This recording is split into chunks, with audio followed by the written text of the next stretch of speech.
Far East Broadcasting Company Philippines, in partnership with Green Hills Christian Fellowship Ortigas, bring you a message from the Word of God. Together, let us know Christ and make Him known.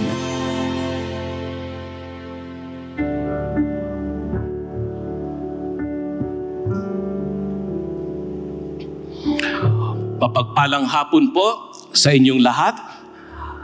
At mas makabubuti po kung ating lingunin ang ating mga katabi sa harap, sa gilid, sa likod, at batiin natin sila ng magandang hapon. Praise God. Okay. Ating pong dalangin ay patuloy tayong kalugdan ng ating Panginoon sa buhay sa ating pamilya, komunidad, sa ating hanap buhay, at gawain sa paglilingkod sa ating iglesia. At sa ating pananambahan ay nararapat lang na ihanda. Nararapat nating ihanda at italaga ang ating puso at kaluluwa sa pakikipagtipan sa ating Diyos, na Siya ang tanging dahilan ng banal na gawain na ito. Sa pagharap natin sa ating Diyos, bawat saglit ay tunay na nakatuon sa Kanya. Sa ating pag-awit, pagbasa ng salita, at sa pakikinig ng mensahe. Na tanging ang dakilang Diyos ang ating itinataas. Naway kalugdan tayo at sa tawag sa pagsamba nasa saad. Mula sa Psalms 133. Behold, how good and pleasant it is when brothers dwell in unity. It is like the precious oil on the head, running down on the beard of Aaron, running down on the collar of his robes. It is like the dew of Hermon, which falls on the mountains of Zion. For there the Lord has commanded the blessing, life forevermore. And we continue our series on one another. Sa hapong ito, ating babasahin ng sabay-sabay at tatalakayin ang Romans chapter 12, verse 10. Tayo po ay tumayo bilang paggalang sa ating Diyos at pagbasa ng Kanyang banal na salita. Romans chapter 12, verse 10. Love one another with brotherly affection. Outdo one another in showing honor. Ulitin po natin. Love one another with brotherly affection. Outdo one another in showing honor. Tayo po ay mupo.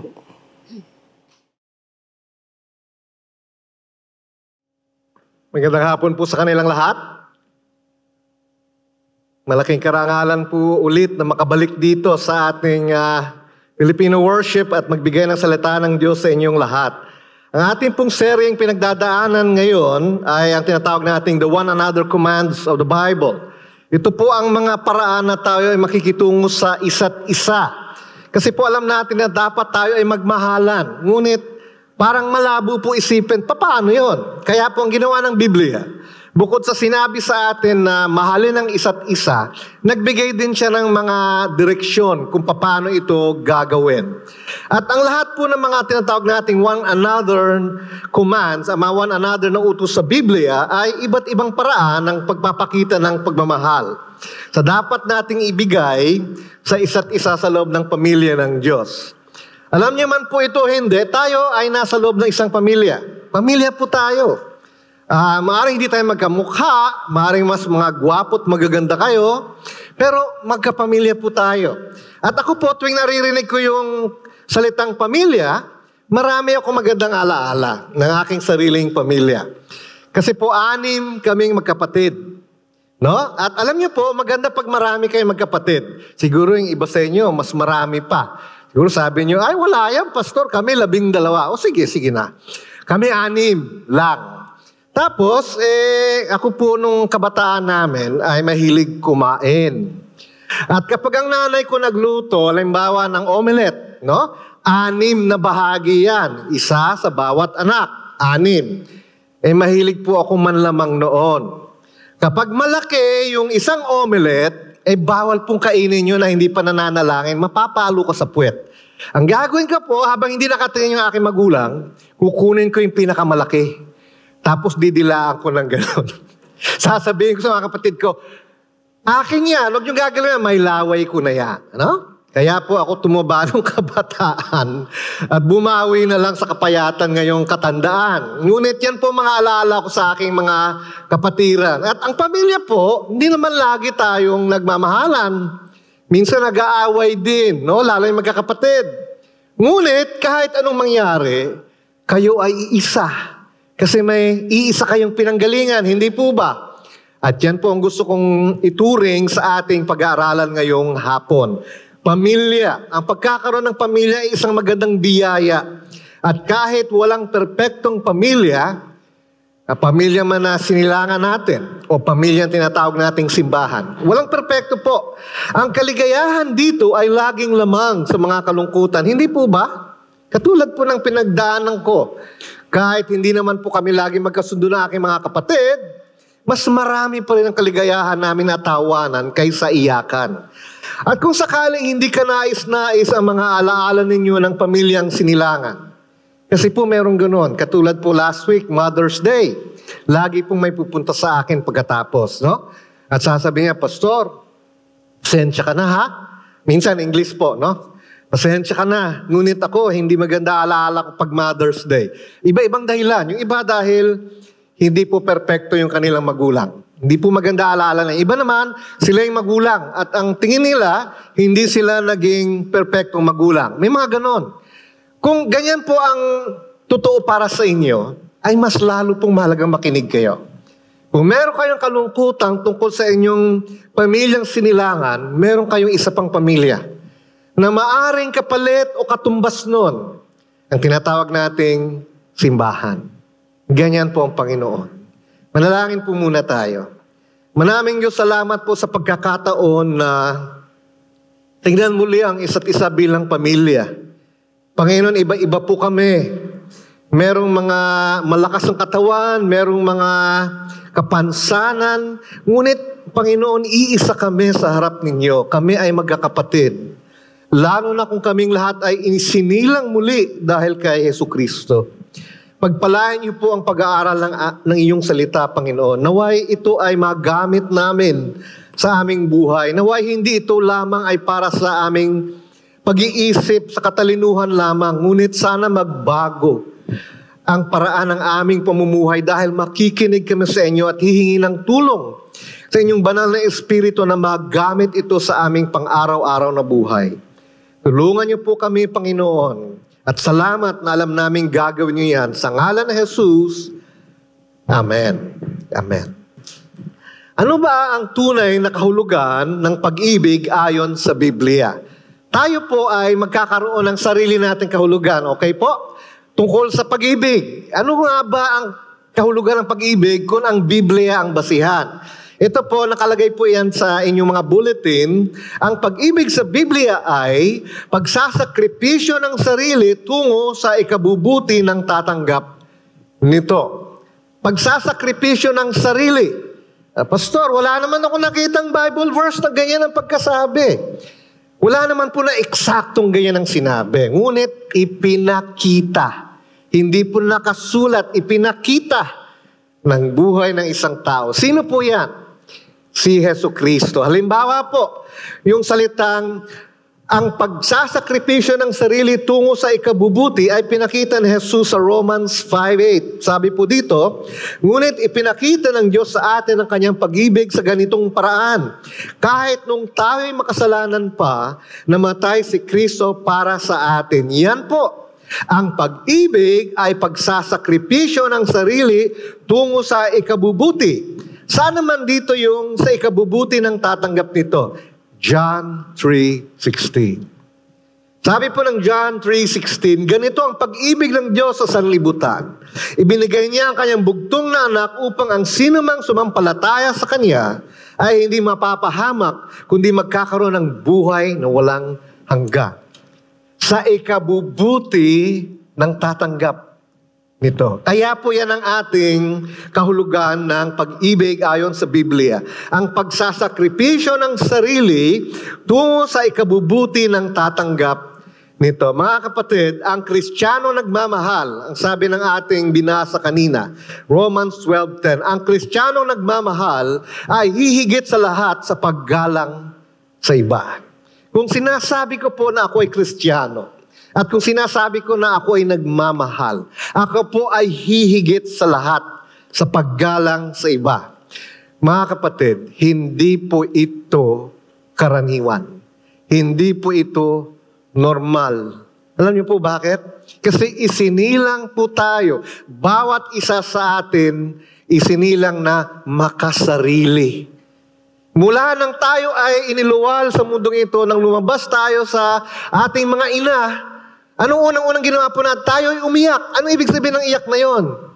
Ako, pansinin mo ko. No? At habang lumalaki ang sanggol, naalala niyo po, ng bawat iyak nun ay gusto kong dumede. Ganon po, di ba? Isinilang po tayong makasarili.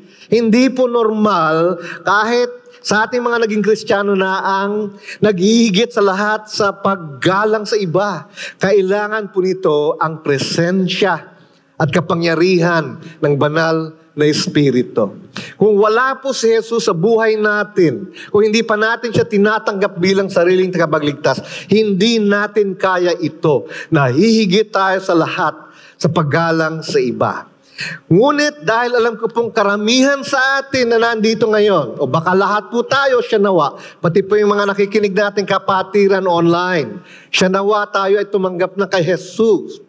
Ang tanong po natin ngayon ay, ano ang itsura sa loob ng simbahan ng tunay na pagmamahal? At pastor, bakit kami nagbibigay halaga dito? Bakit ba mahalaga to?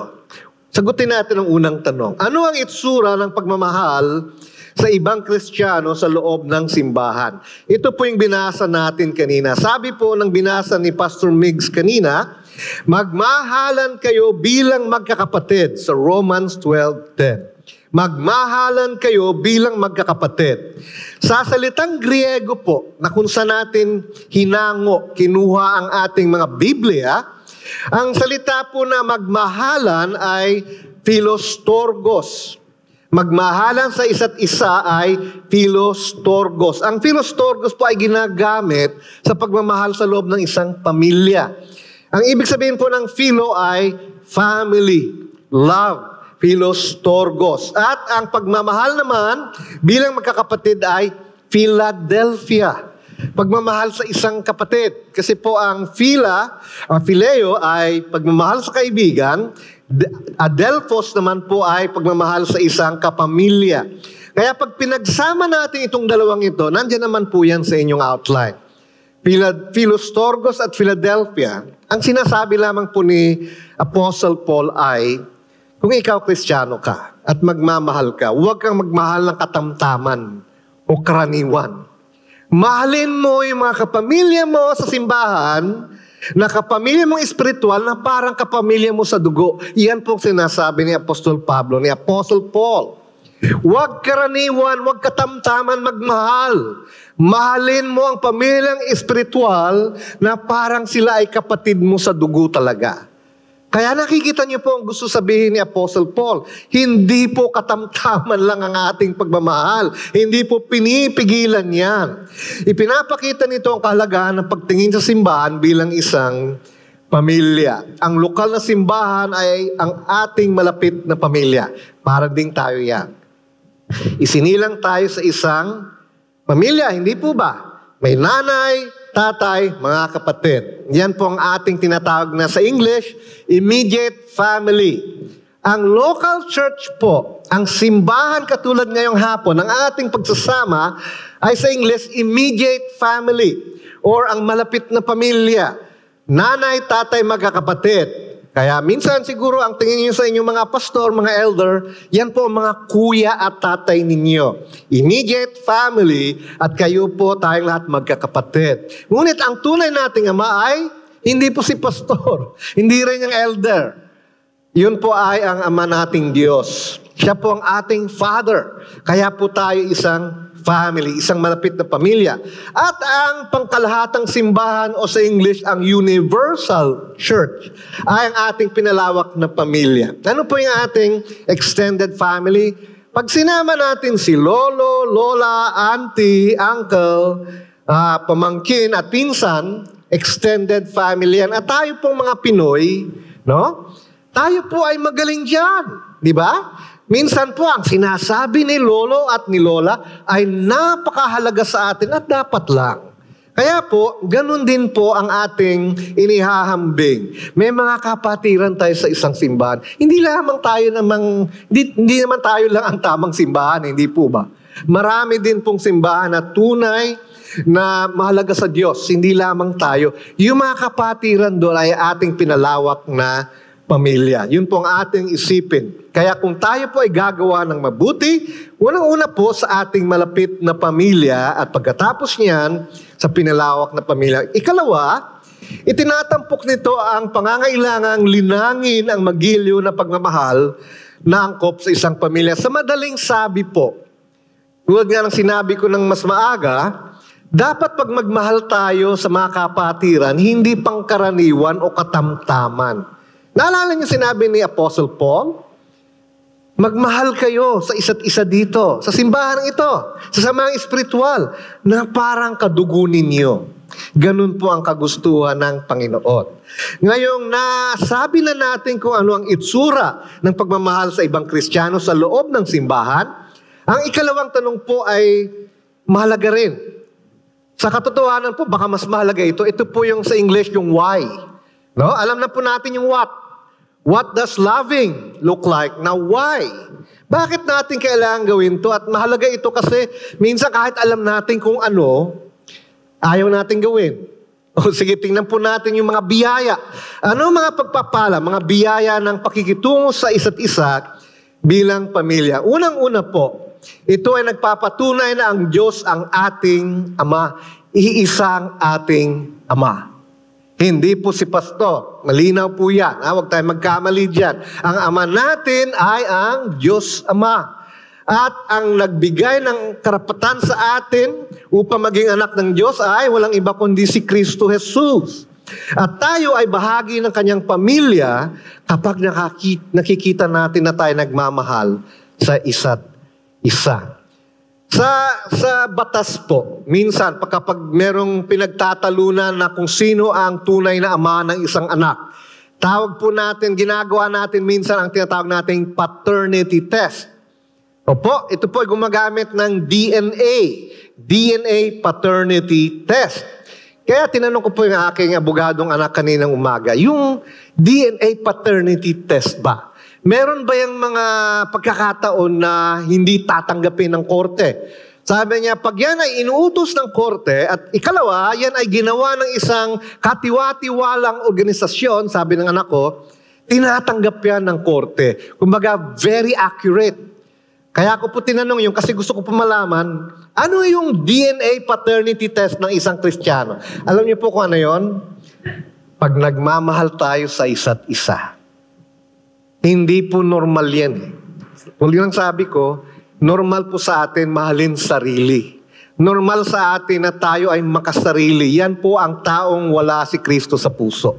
Ngunit pag niligtas niya tayo, pag binago niya buhay natin, nagkakaroon tayo ng isang bagay na hindi normal at natural. Ano po yun? Ang pagmamahal sa ibang tao, lalo na sa loob ng espiritual na pamilya na tinatawag nating simbahan. Pangalawa, hinihikayat at pinalalakas dito ang pananampalataya ng mga minamahal natin. Kapag tayo ay nagtuturing sa isa't isa bilang magkakapatid, at ang trato natin ay pagmamahal sa isa't isa, hinihikayat natin yung iba. May babasahin po ako sa inyo mula sa 2 Corinthians 7. Ito po ang kananasan ni Apostle Paul. At sabi niya po rito sa 2 Corinthians 7, verse 5, nang dumating kami sa Macedonia, wala rin kaming pahinga. Dahil kahit saan ay nagdadalamhati kami, sa paligid ay nariyan ang mga kumukontra. Sa loob naman namin ay may pag-alaala para sa mga mananampalataya. Ngunit, pinalakas ng Diyos ang aming loob nang dumating si Titus.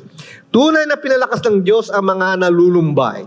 At hindi lang ang pagdating ni Titus ang nagpalakas ng aming loob, kundi maging ang balita na pinalakas din ninyo ang loob niya. Ano pong nangyari dito?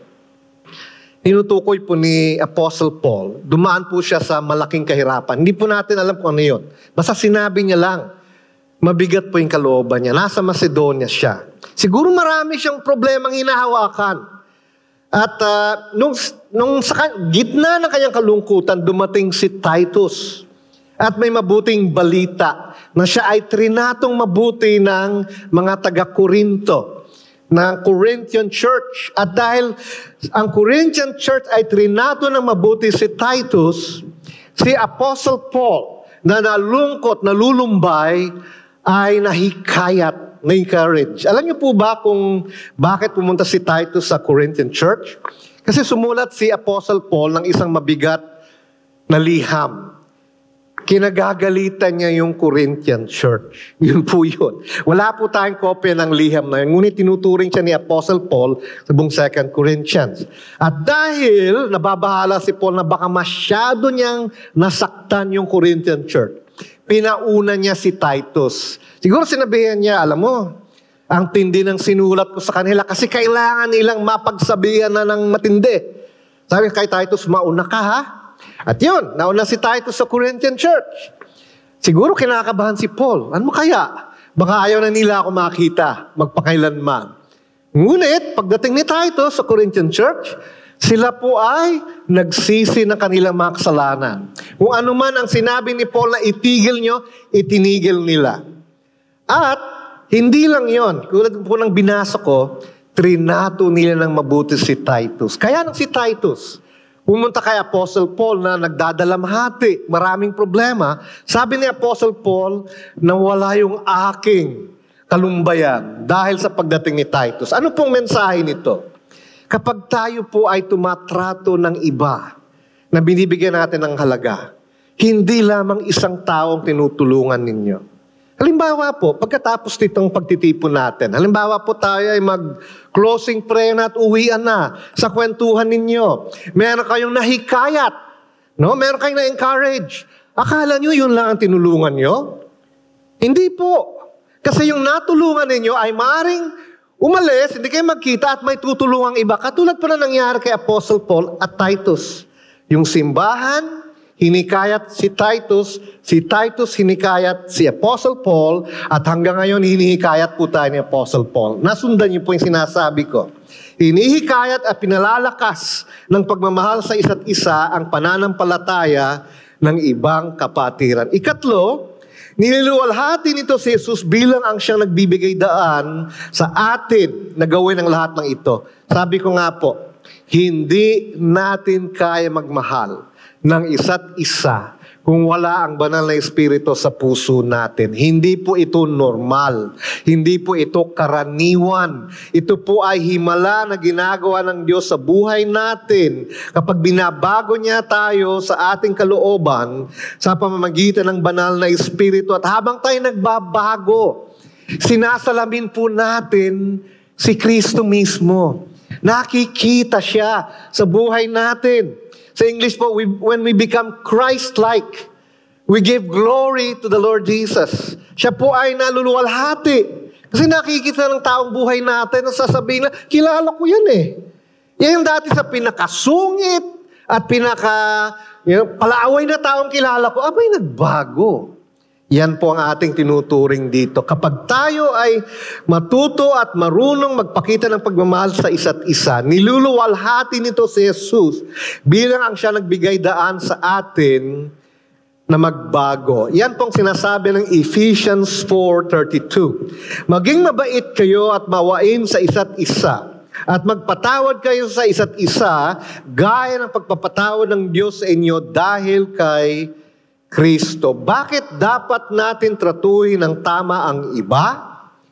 Dahil nauna po tayong trinato ng tama ng Diyos.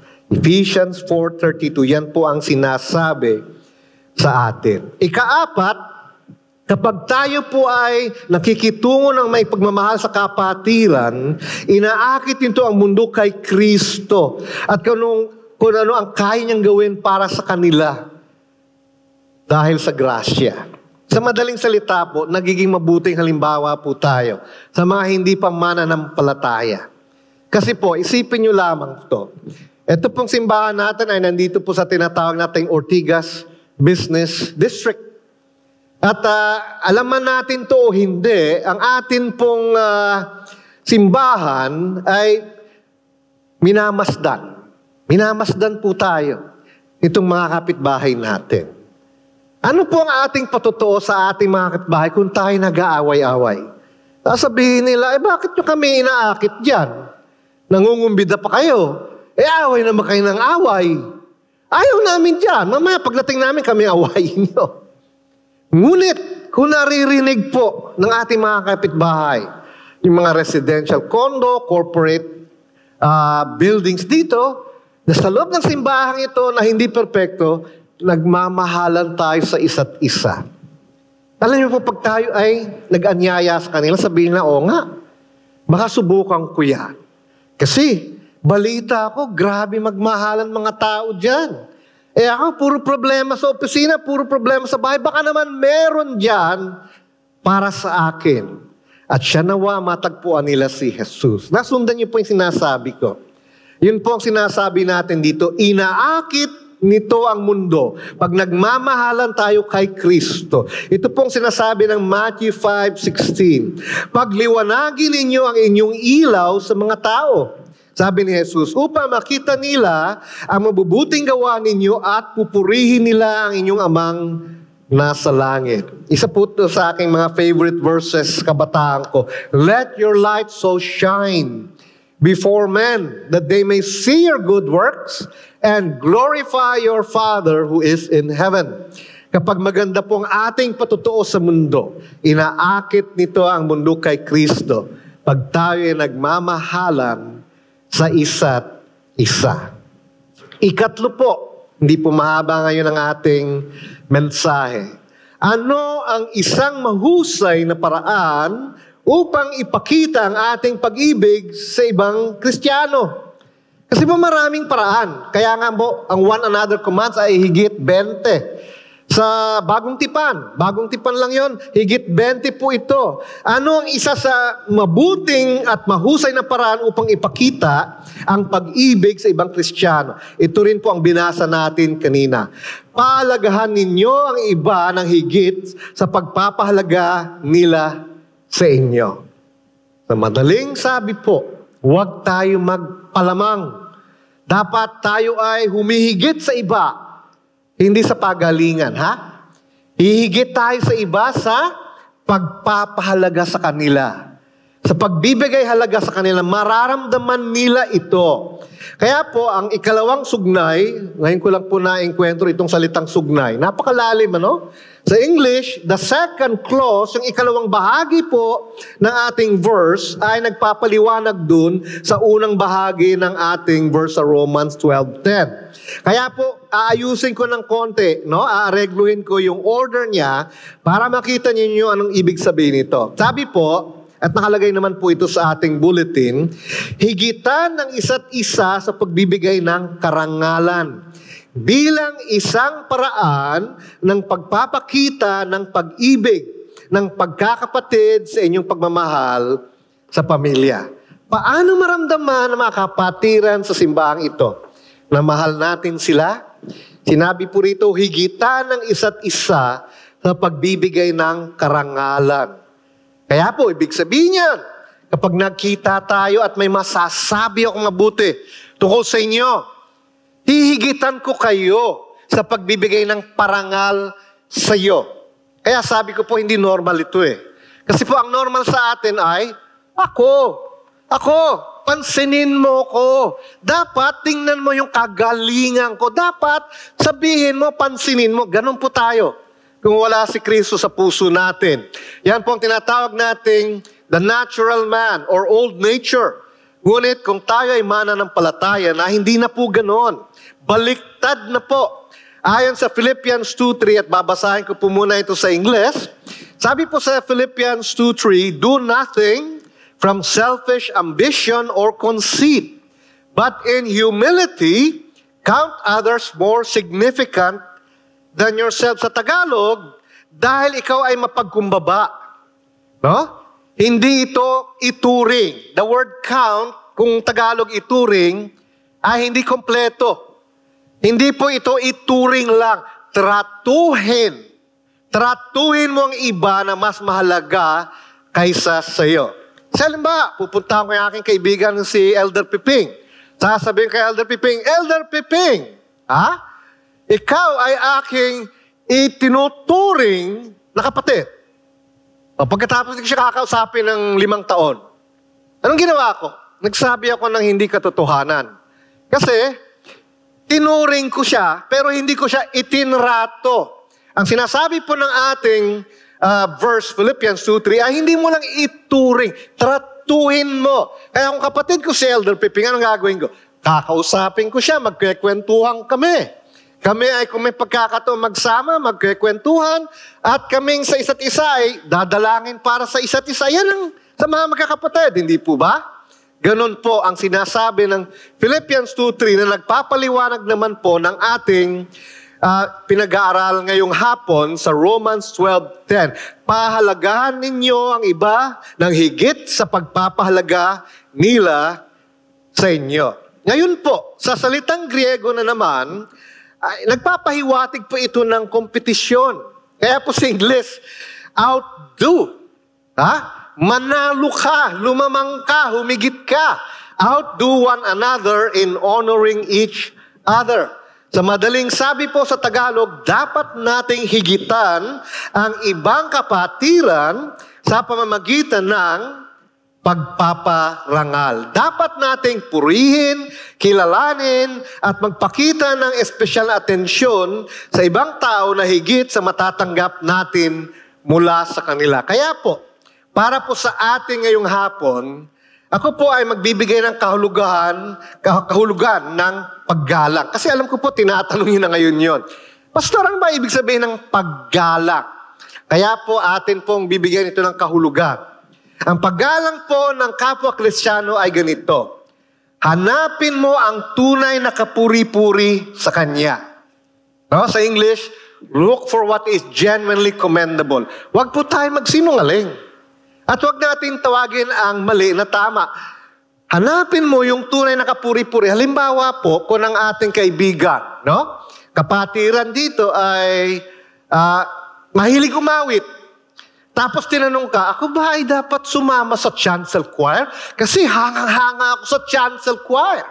Alam niyo po, ang boses ng inyong kaibigan ay yung pag kumanta po, lilipat lahat ng ibon sa Ortigas sa Makati. Yung gano'n, ano? Hindi po dapat umawit. Sasabihin niyo ba sa kanya, alam mo, sige sumali ka sa chancel choir, kawawa po tayong lahat. Kaya po, ang ibig sabihin po ng paggalang ay, humanap ka muna ng tunay na kapuri-puri. Huwag tayo magsinungaling. Genuinely commendable. Number 2, at taos-pusong pahalagaan. Sincerely appreciate. Ano ibig sabihin ng taos-pusong kahalagaan? Ibig sabihin, pupurihin ko siya, hindi ko po sosobrahan at hindi rin kulang. Sincere, taos-puso, hindi mapagkunwari. At ang motibo, at taos-pusong pahalagaan ito na may layuning mahikayat ang iba. Sa English, with the intention of encouraging. Ano ba ang ibang intensyon, Pastor? Meron pong iba. Kasi po, minsan, baka nagawa natin to, pupurihin natin ibang tao. Alam ba, sasabihin ko kay kaibigan ko, alam mo, bro, guwapo ka. Talaga? Pag sabi niya, talaga? Sasabihin ko, ako, ano tingin mo? Kaya ako siya pinuri kasi naghahanap din ako ng pagpupuri. Hindi po ba? Minsan ganun po eh. Or, may mas malala pa dyan. Alam mo, bro, ang guwapo mo. Pautang ng 1,000. Di ba? Kaya po, ang tunay na paggalang ay may 3 bahagi. Ulitin ko po, ang tunay na paggalang ay hahanapin ang tunay na kapuri-puri. Pangalawa, taos-pusong pahalagaan ito at ang layunin, pangatlo ay mahikayat. Hindi parang may makuha ka rin sa kanya na pagpupuri sa inyo. Or, yung katulad ng iba, para makautang, no? Ganon, may makukuha ka. Hindi po ganon. Ganon po ang Kristiyanong paggalang sa isa't isa. Kaya huwag tayo maghangad na makilala at mapuri ng mga tao. Sa halip, maging mabilis sa pagkilala sa mga nagawa ng iba nang hindi kailanman naiinggit. Alam niyo po, sa Lumang Tipan, isa sa mga paborito kong kwento doon ay ang pagkakaibigan ni Jonathan at ni David. Alam niyo po bakit sa akin mahalaga yon?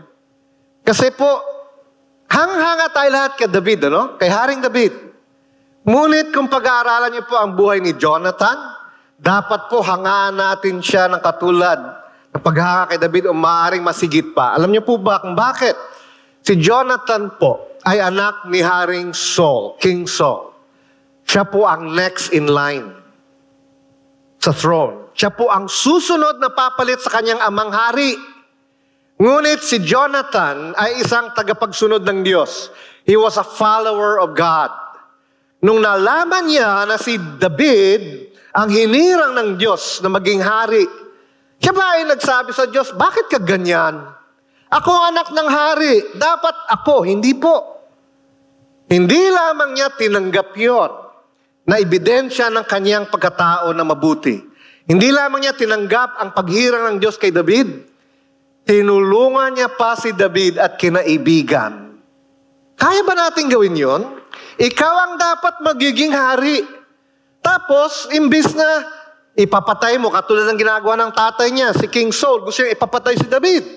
Imbis na tulungan niya ang kanyang tatay na papatay yung papalit sa kanya, kinaibigan niya at tinulungan niya na hindi lang isang beses na hindi mapahamak dahil kay King Saul. Yan po ang isang magandang halimbawa sa Lumang Tipan ng pagpapahalaga sa isang tao na higit sa ating sarili. Kahit sa Lumang Tipan ay meron na pong ganung tao. Ang kanyang pangalan ay si Jonathan, son of King Saul, next in line to the throne, na ibinigay niya ang kanyang pagkakaibigan at proteksyon kay David na hinirang ng Diyos.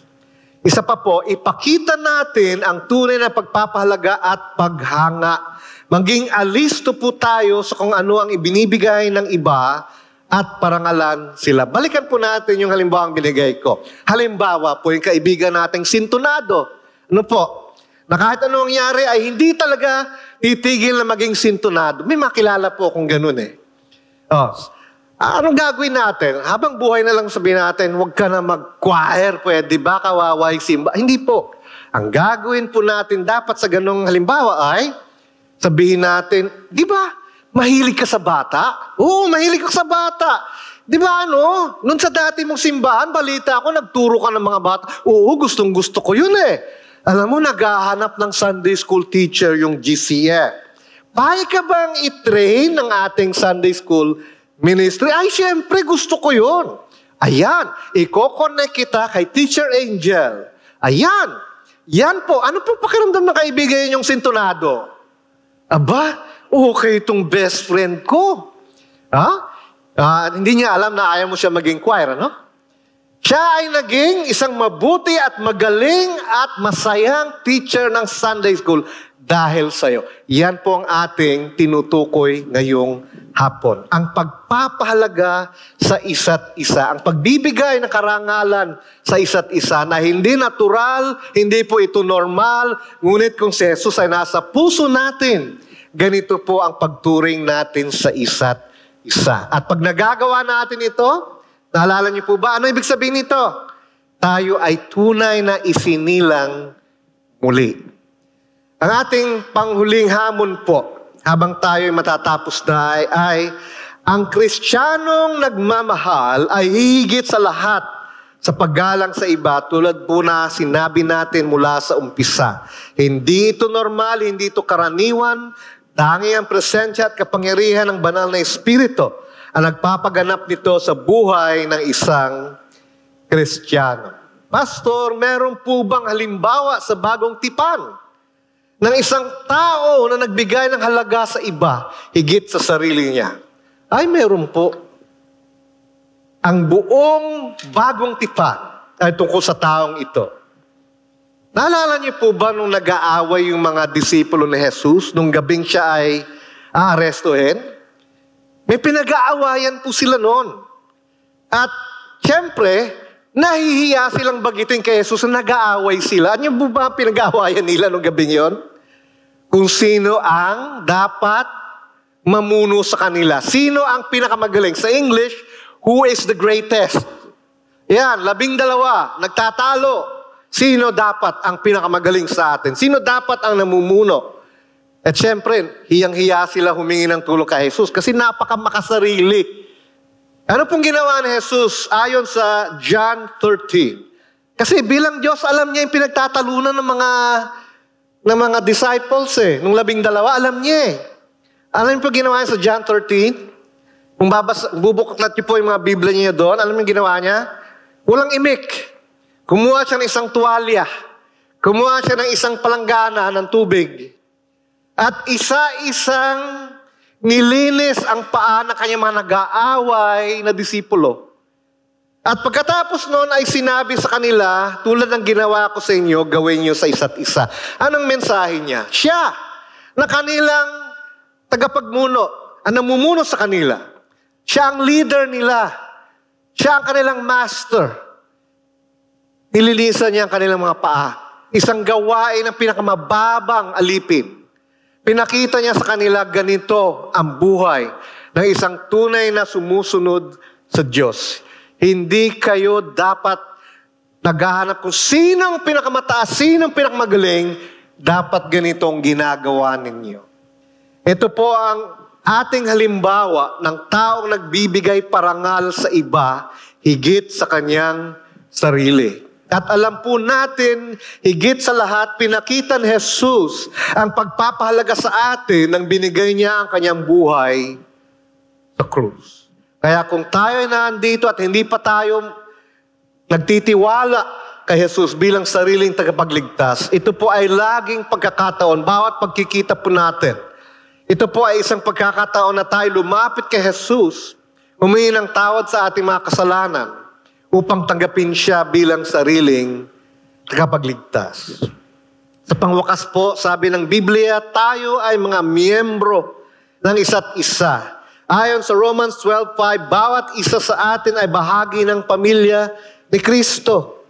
Bagamat dapat tayong magmahal ng kahit ng mga wala sa simbahan. Dapat naman ganun Hindi naman tayo para sa isa't isa lang. Mahalin din natin yung nasa labas.